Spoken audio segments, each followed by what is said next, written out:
এমন সময় একটা ব্যাপার ঘটল। সামনের ঘন বনের মধ্যে অনেক দূর থেকে একটা উঁচু সুস্পষ্ট কর্কশ অট্টহাসির শব্দ উঠল।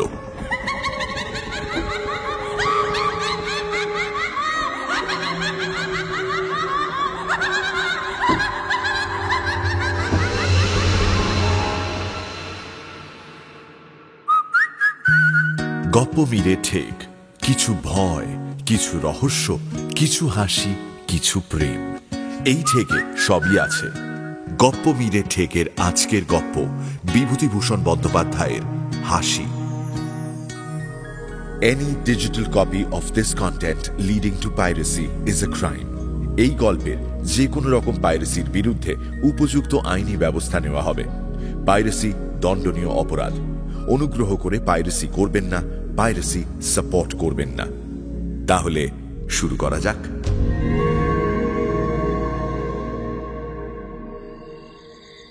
বেয়ারা, বেয়ারা, আরে এই বেয়ারা, আরে কেউ আছেন? স্টেশনের ওয়েটিং রুমের ভেতরে বাইরে কোথাও অন্য লোক ছিল না। ধুর, একটু চাও জুটবে না? বেয়ারা, এই বেয়ারা। বেয়ারাটাকেও ডেকে ডেকে পাওয়া গেল না। অগত্যা চায়ের আশায় জলাঞ্জলি দিয়ে আমরা কয় বন্ধুতে বেশ করে কম্বল টেনে নিয়ে ইজি চেয়ারে শুয়ে পড়লাম। মাঘের শেষ যদিও, শীত কিন্তু বাংলাদেশের পৌষ মাসের চেয়েও বেশি। রমেন বলল, শোনো, তোমরা যা বসো করো, আমি কিন্তু চা না হলে রাত কাটাতে পারবো না। তোমরা বসো, আমি দেখি একটা ব্যবস্থা যদি করা যায়।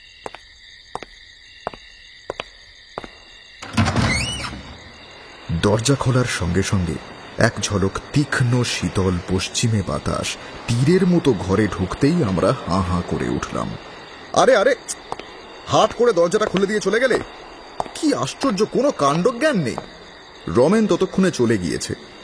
খোলা দরজাটা বন্ধ করতে গিয়ে চেয়ে দেখি বাইরে বেজায় কুয়াশা। পৃথ্বীশ আমাদের দলের দার্শনিক।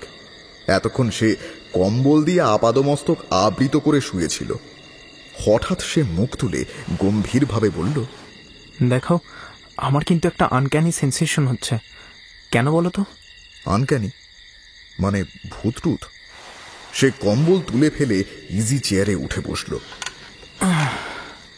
চারদিকে চেয়ে দেখে বলল, তা ঠিক জানি না, কিন্তু কেমন যেন। আমরা সকলেই ততক্ষণে আবার সোজা হয়ে উঠে বসেছি। সলিল বলল, বিচিত্র নয়, আমি একটা ব্যাপার জানি। এইরকম একটা স্টেশনের ওয়েটিং রুমে রাত 10টার পর লোক থাকতে পারতো না। তাই নাকি? হ্যাঁ, শুধু তাই নয়, একবার অনেক রাত্রের ট্রেনে এক ভদ্রলোক স্টেশনে নেমে রাতের মতো ওয়েটিং রুমেই ছিলেন। আমরা সবাই গপ্প শোনার জন্য সলিলের দিকে উৎসুক চোখে তাকিয়ে রইলাম। সে বলতে শুরু করল, কোন স্টেশন বলতে পারবো না, তবে শুনেছি এক ভদ্রলোক এই রকমই এক রাতে স্টেশনের ওয়েটিং রুমে ছিলেন। শুনশান ওয়েটিং রুম, লোক বলতে আর কেউ নেই। ভদ্রলোকের সঙ্গী বলতে একটা বড় সুটকেস। ভদ্রলোক বসে আছেন। স্টেশন মাস্টার চলে যাচ্ছেন দেখে ভদ্রলোক তাকে জিজ্ঞাসা করলেন, কি ব্যাপার, আপনি চললেন বুঝি? স্টেশন মাস্টার উত্তর দিলেন, আগে আমার বাড়িতে আসলে। এখানে তো আর কেউ নেই দেখছি। সারা রাত কথা বলার মতো একজনও যদি থাকতো। রাত বিরেতে অপরিচিত লোকের সঙ্গে কথা বলার কি দরকার মশাই? চুপচাপ ঘুমিয়ে পড়ুন। ও আরেকটা কথা, এই হ্যারিকেন আর দেশলাই দিয়ে গেলুম। এখানে আবার মাঝে মাঝে লোডশেডিং এর বিপদ আছে। আচ্ছা, চললুম। স্টেশন মাস্টার ভদ্রলোককে আর কোনো কথা বলতে না দিয়েই চলে গেলেন। ভদ্রলোক আর কি করেন, ওয়েটিং রুমের বেঞ্চিতে বেশ খানিকক্ষণ বসে রইলেন। তার হঠাৎ মনে পড়ল সুটকেসে একটা বই থাকার কথা। সুটকেসটা খুলে তিনি একে একে জামা কাপড় জিনিসপত্র ঘাঁটতে শুরু করলেন। বেরোবার আগে বইটা ঢোকালাম না, কি জানি, মনে তো হয় কি করি এখন? অচেনা জায়গায় এমনিতেই আমার ঘুম আসে না, তার উপর এই বেঞ্চে শোয়া যায় নাকি? ভদ্রলোক উঠে পড়লেন। বেশ খানিকক্ষণ ওয়েটিং রুমের এদিক ওদিক পায়চারি করলেন। চুন খসা দেওয়ালের কোণে কোণে ঝুলকালি মাখা। একটা দেওয়াল ঘড়ি টিকটিক করছে, আর কিছু ঝিঝি পোকার শব্দ। ওয়েটিং রুমে একটা জানলা আছে, যদিও সময়টা প্রখর গ্রীষ্ম নয়, তবু রুমের ভেতরটায় বাতাস যাতে খেলা করে এই ভেবে ভদ্রলোক জানলাটা খুলে দিলেন, ঘরের গুমোট ভাবটা যাতে একটু কেটে যায়। একটা আলো জ্বলছে বটে, তবে তার ভোল্টেজ যেন কমে আসছে আস্তে আস্তে। রুমের ভেতরে আসবাব বলতে একখানা বেঞ্চি, আর রয়েছে একটা বাথরুম। ভদ্রলোক বাথরুমের দরজাটা খুলতেই একটা ঠান্ডা হাওয়া যেন ঝাপটা মেরে গেল। ভদ্রলোক দরজাটা বন্ধ করে দিলেন, বেঞ্চে এসে বসে পড়লেন। কিছুক্ষণ পরে তার মনে হলো কেমন যেন শীত শীত করছে।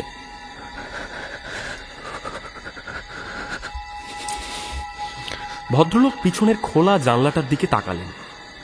এভাবে শীত করার মতো আবহাওয়া তো নয় এখন। ভদ্রলোক নিজের দু হাতের দিকে তাকালেন, ভালো করে দুটো হাত উল্টে পাল্টে দেখলেন। দু হাতে যেন শীত ভারী হয়ে জমা হচ্ছে। ক্রমশ শীতল ভার সমস্ত শরীরকে গ্রাস করছে।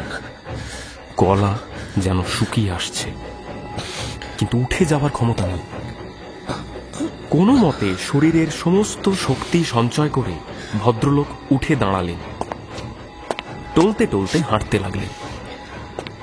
বেঞ্চ থেকে ওয়েটিং রুমের দরজার দূরত্ব সামান্য, কিন্তু পা যেন চলছে না।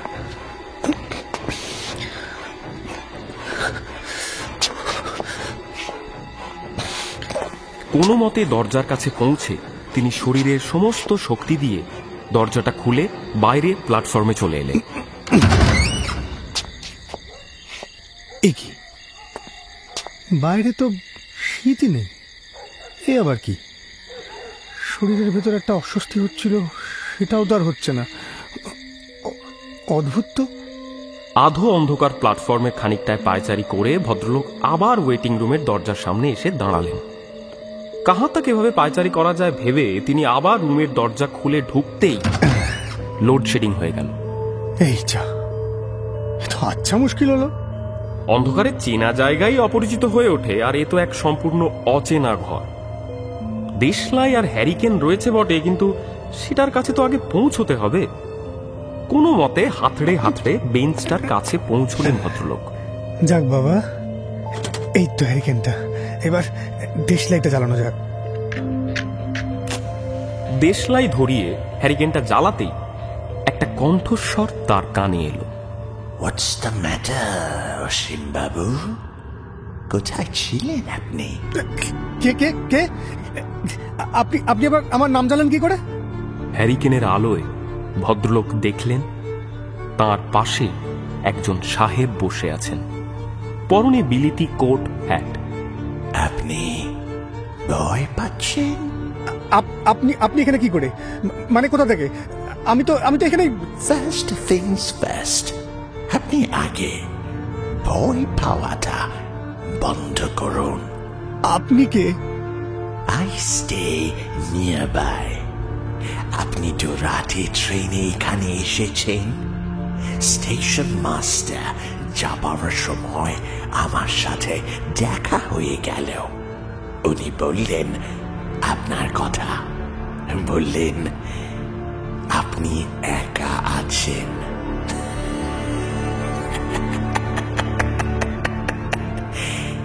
আপনার নামটাও তো ওর কাছেই জানলাম।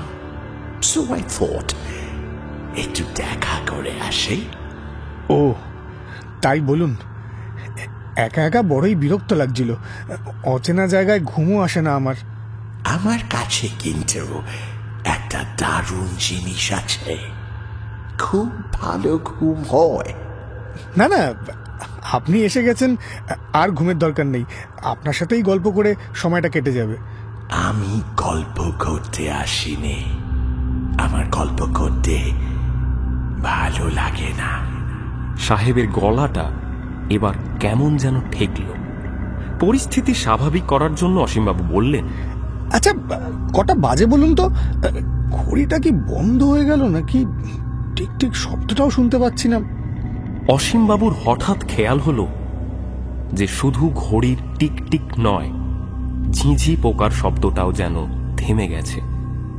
শুধু ওর নিজের নিঃশ্বাসের শব্দ শোনা যাচ্ছে। হ্যারিকেনের আলোর ছায়া পড়েছে দেওয়ালে। অসীমবাবুর চোখ সেদিকে পড়তেই তিনি শিউরে উঠলেন। একটা ধারালো কিছুর ছায়া যেন দেওয়ালে দেখা যাচ্ছে। অসীমবাবু ঢোক গিলে বললেন, বলছিলাম যে আমি একটু বাইরে থেকে। দাঁড়ান, ওয়েট আ ওয়াইল, আপনার ঘুমের ব্যবস্থা করতে হবে তো। আপনার হাতে ওটা কি? সাহেব হাতে একটা খুর নিয়ে নিজের গলায় বসিয়ে এমন জোরে টানতে থাকেন যে কাঁচা চামড়া কাটার অস্বস্তিকর খ্যাঁচ খ্যাঁচ আওয়াজে অসীমবাবুর সারা শরীর শিউরে ওঠে।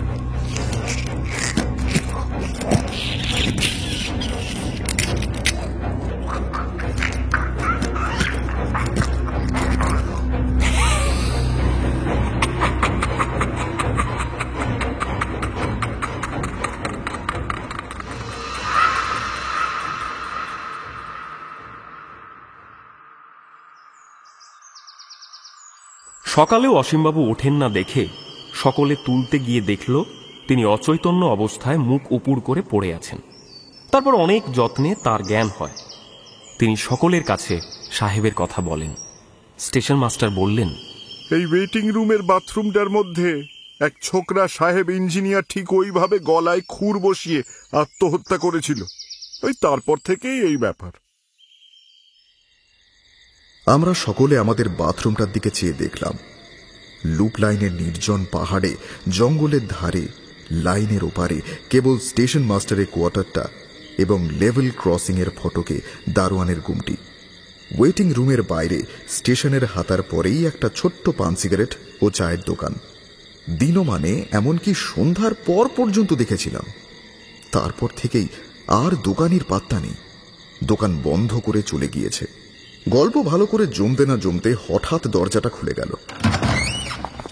একটা কুলির হাতে কাঁসার থালার উপর গোটা আষ্টেক পেয়ালা ভর্তি চা নিয়ে ঢুকলো রমেন। ঢুকেই বলল, দেখছো, ইচ্ছে থাকলেই উপায় হয়। বলেছিলাম না চায়ের ব্যবস্থা করবই। স্টেশন মাস্টারের সঙ্গে আলাপ হয়ে গেল। তার বাড়িও আমাদের জেলায়। তিনি বললেন, বিলক্ষণ, আপনারা ভদ্রলোকের ছেলে, বাঙালি, চা খাবেন এ তো সৌভাগ্য। ছাড়লেন না কিছুতেই, নিজের বাসা থেকে তৈরি করে পাঠিয়ে দিলেন। রমেনের কথা শেষ হতে না হতে দৌড় ঠেলে এক ভদ্রলোক ঢুকলেন। রমেন প্রায় খেলার পুতুলের মতো লাফিয়ে উঠে বলল, এই যে মিত্তির মশাই, আসুন আসুন। পরে আমাদের দিকে চেয়ে বলল, ইনি এখানকার স্টেশন মাস্টার হরিদাস বাবু। আসুন, বসুন। ততক্ষণে হরিদাসবাবু টেবিলের পাশে হাতল শূন্য বেতের কেদারাটাতে আমাদের সকলের উদ্দেশ্যে অভিবাদনের জন্য হাত উঁচু করে গরুড়ের মতো বসে আছেন। মিত্তির মশাইয়ের বয়স 45-এর কম নয়। দোহারা গড়ন, কানের পাশে চুলগুলোতে বেশ পাক ধরেছে, গোঁপদাড়ি কামানো, পশ্চিমের আটা জলে বেশ স্বাস্থ্যবান শরীর। আমি জিজ্ঞাসা করলাম, আপনি এখানে কতদিন আছেন মিত্তির মশাই? আগে এই আসছে ফেব্রুয়ারিতে 1.5 বছর হবে। বড় কষ্ট মশাই, মাছ তো একেবারেই মেলে না, তাই বাঙালির মুখ মোটেও দেখতে পাওয়া যায় না। তাই আপনারা আজ এসেছেন শুনে খুব আনন্দ হলো। উনি চায়ের কথা যেমন তুললেন, আমি বললাম, তা আর কি, আমার বাসা যখন নিকটেই রয়েছে তখন কি আর। তা আপনারা কতদূর যাবেন সব? আমরা সাইকেলে দিল্লি যাব বলে বেরিয়েছি। ওপার থেকে আসছি কিনা, এইখানে নদী পার হয়ে ভাগলপুরের পথ ধরে গিয়ে গ্র্যান্ড ট্রাঙ্ক রোডে উঠবো ইচ্ছা আছে। আচ্ছা, ভাগলপুরের গাড়িটা ঠিক এখানে কটার সময় পাওয়া যাবে কাল সকালে? তারপর অনেক কথাবার্তা ও আমাদের ভ্রমণ সম্বন্ধে অনেক কৌতূহলপূর্ণ প্রশ্নের উত্তর এবং কথিত ট্রেন ঘটিত নানান আবশ্যকীয় সংবাদের আদান প্রদানের পর কথাবার্তার বেগ মন্দীভূত হয়ে পড়ল। কারোরই ঘুম পাচ্ছিল না। বিশেষ করে গরম চা খাবার পরেই আলস্য ও তন্দ্রার ভাবটা কেটে গিয়ে সকলের শরীর যেন বেশ তাজা হয়ে উঠেছিল। আলাপের শিখাটাকে পুনরায় খোঁচা দিয়ে প্রদীপ্ত করার জন্যই আমি হঠাৎ বলে উঠলাম, তা হ্যাঁ মশাই, আপনাদের এই ওয়েটিং রুমের বাথরুমের ভিতরে ভূত টুত নেই তো? এ প্রশ্নের পরেই সলিলের সেই অজ্ঞাত স্টেশনটির বাথরুম ও ছোকরা ইঞ্জিনিয়ার সাহেবের গল্প পুনরায় ফিরে এলো। পুনরায় আমাদের একচোট হাসি হলো এবং কেউ কেউ এমন ভাবের ভান করলেন যে এ স্টেশনের বাথরুম সম্বন্ধেও তারা ভয়ের ধারণা পোষণ করেন। রমেন বলল, হ্যাঁ, যত সব গাঁজা করি। হরিদাসবাবু অনেকক্ষণ কোনো কথা বলেননি। আমাদের উপহার দেওয়া সিগারেটের চতুর্থটি ছাই ঝাড়তে ঝাড়তে তিনি হাই তুলে খাড়া হয়ে বসলেন। বললেন,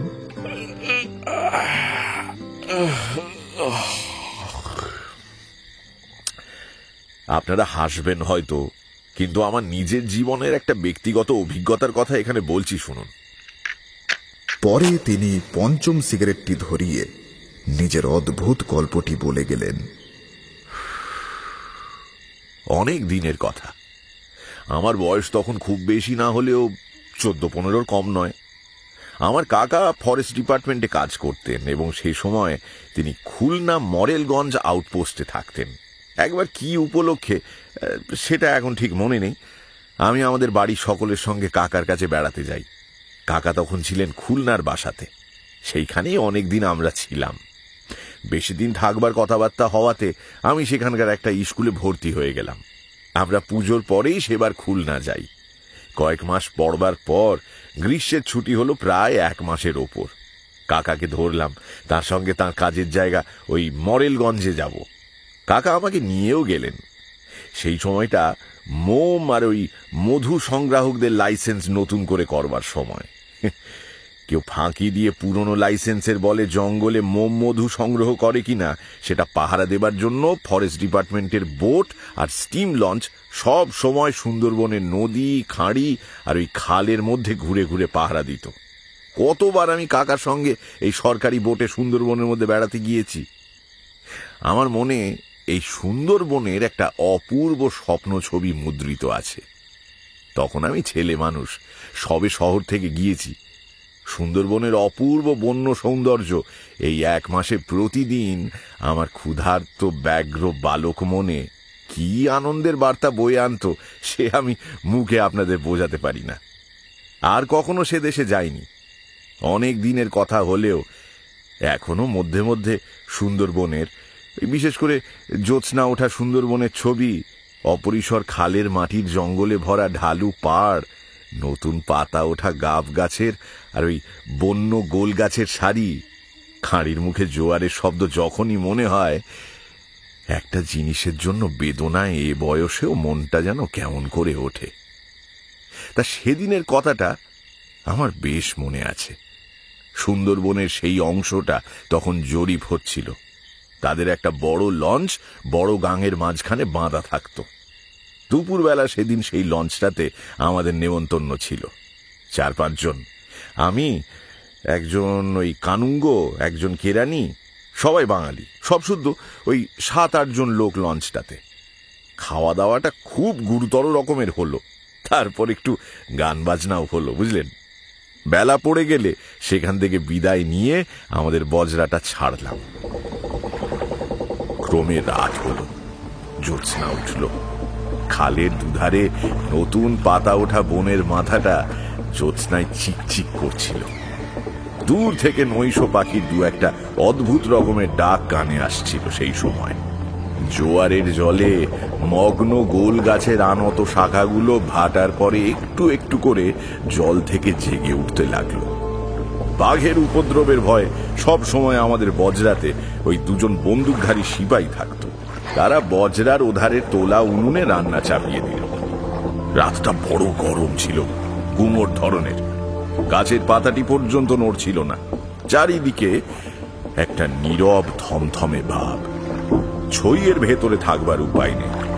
বজরার ছাদে তক্তার পাটাতনের ওপর এসব গ্রীষ্মের রাতে শুয়ে থাকতে খুব আরাম বটে, কিন্তু অপরিসর খালের দুধারের ঘন বন থেকে বাঘ লাফিয়ে পড়বার ভয়ে সেখানে থাকবার জোটই ছিল না। ছইয়ের মধ্যে কাকা আর বিনোদবাবু দাবা খেলছিলেন। ছইয়ের ঘুলঘুলিগুলো সব খোলা। আমি কাছে বসেই বই পড়ছি। কি হলো বিনোদ, দান্দা? আরে আপনি কি করে বোট সামলাবেন সেইটা ভেবে দেখুন। খেলতে খেলতে রাত হয়ে গেল 10টার বেশি। সিপাহীদের রান্না হয়ে গেল। কাকা কি একটা কঠিন চাল সামলাবার কথা এক মনে ভাবছেন, আমি মিটমিটে আলোতে আখ্যান মঞ্জুরি পড়ছি। বিনোদবাবু খেলোয়াড়কে সমস্যায় ফেলবার আত্মপ্রসাদে তাকিয়ায় ঠেস দিয়ে ঘুলঘুলির বাইরে ভাটার টান ধরা জলের দিকে চেয়ে আছেন। দীর্ঘ বন গাছের ছায়া পড়েছে জলের উপর। এমন সময় একটা ব্যাপার ঘটল।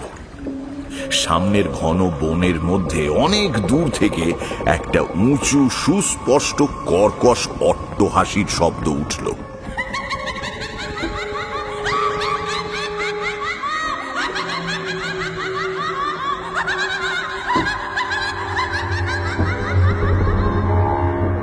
অবিকল মানুষের গলার আওয়াজের মতো হলেও মনে হলো যেন এটা অমানুষিক অস্বাভাবিক স্বর। আমরা কিছু ভাববার আগেই সেই রকম আরো একবার।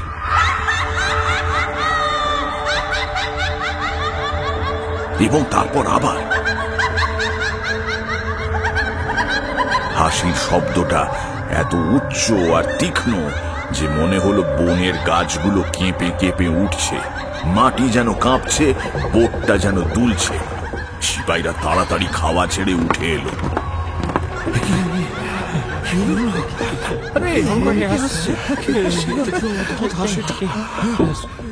কাকা, বিনোদবাবু, আমি সকলেই ছইয়ের বাইরে এলাম।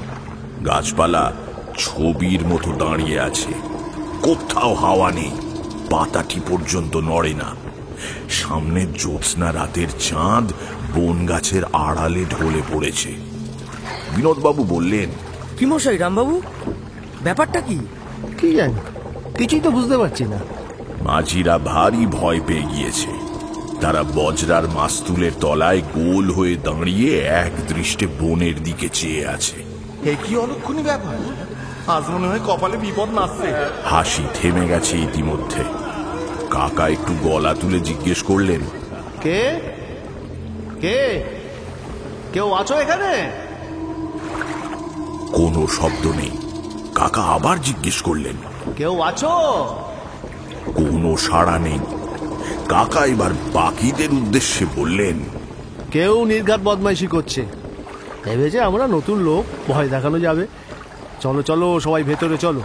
বিনোদ চলো, খেলাটা এখনো বাকি আছে তো।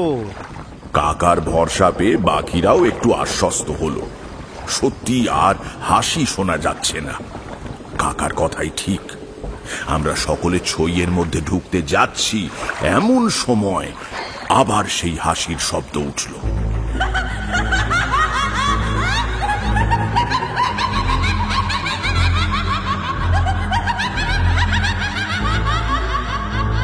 শব্দ এত ক্রূর ও মর্মস্পর্শী যে আমাদের সকলের গায়ে কাঁটা দিয়ে উঠল। মাঝিও দু কানে হাত দিয়ে বলে উঠল,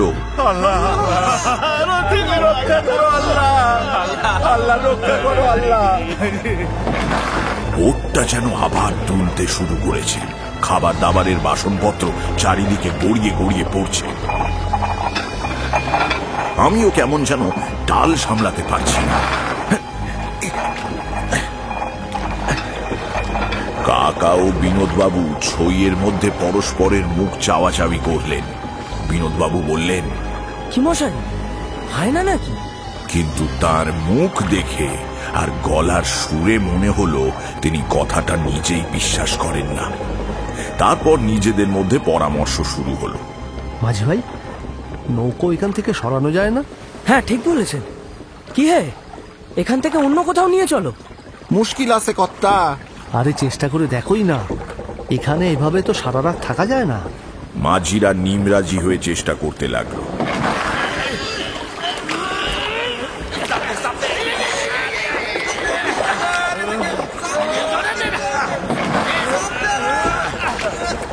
কিন্তু ভাটার টান এত বেশি যে বড় গাঙের টান ঠেলে অত রাতে কোনো মতেই অত ভারী বজরাটা উজানে নেওয়া চলে না। অগত্যা সেইখানেই রাত কাটাতে হলো। সবাই জেগে রইল। কারুর চোখে ঘুম এলো না সেই রাতে। শেষ রাত্রে আর একবার শব্দটা শুনলাম। বনভূমি তখন নিস্তব্ধ। চাঁদ ডুবে গিয়ে নদী, আকাশ, বন সব অন্ধকারে একাকার। আমার চোখ ঘুমে ঢুলে এসেছে। এমন সময় অন্ধকার ভরা গভীর বনভূমির দিক থেকে আর একবার সেই বিকট হাসির রোল উঠল। শেষ রাতের চাঁদ ডোবা অন্ধকারে সেটা এত অমানসিক, এত পৈশাচিক ঠেকল যে তখন আমার বালক বয়স হলেও হাসিটার প্রকৃত রূপ বুঝে বুকের রক্ত যেন হিম হয়ে গেল।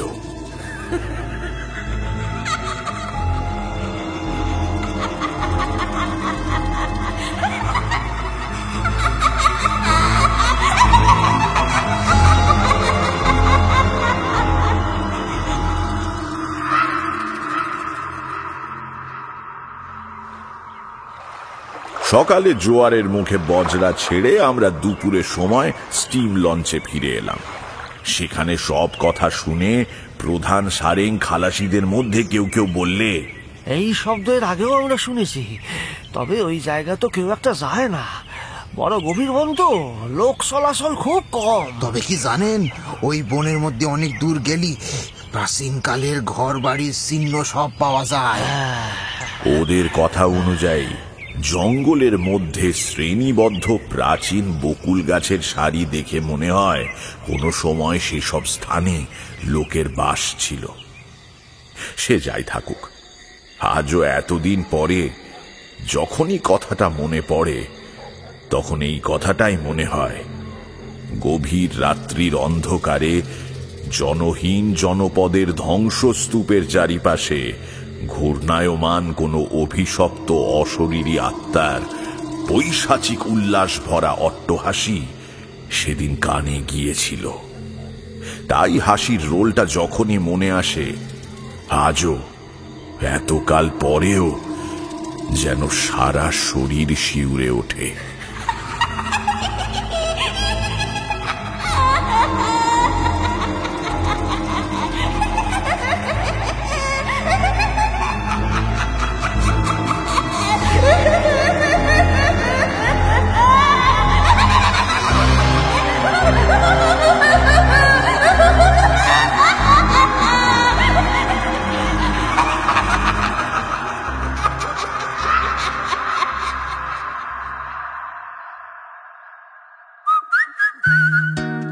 এখনকার মতো গপ্প মিলে ঠেকের সময় শেষ। পরের সপ্তাহে আরো একটা নতুন গপ্প নিয়ে আসবো আমি।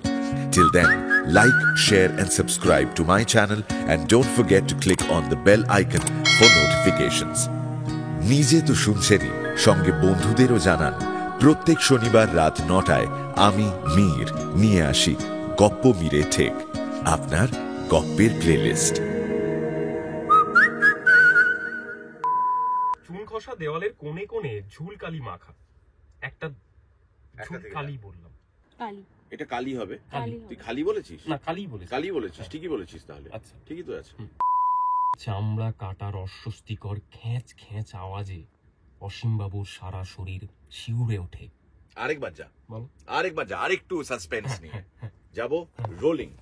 সাহেব হাতে একটা খুর নিয়ে নিজের গলায় বসিয়ে এমন জোরে টানতে থাকেন যে কাঁচা চামড়া কাটার অস্বস্তিকর খ্যাঁচ খ্যাঁচ আওয়াজে অসীমবাবুর সারা শরীর শিউরে ওঠে।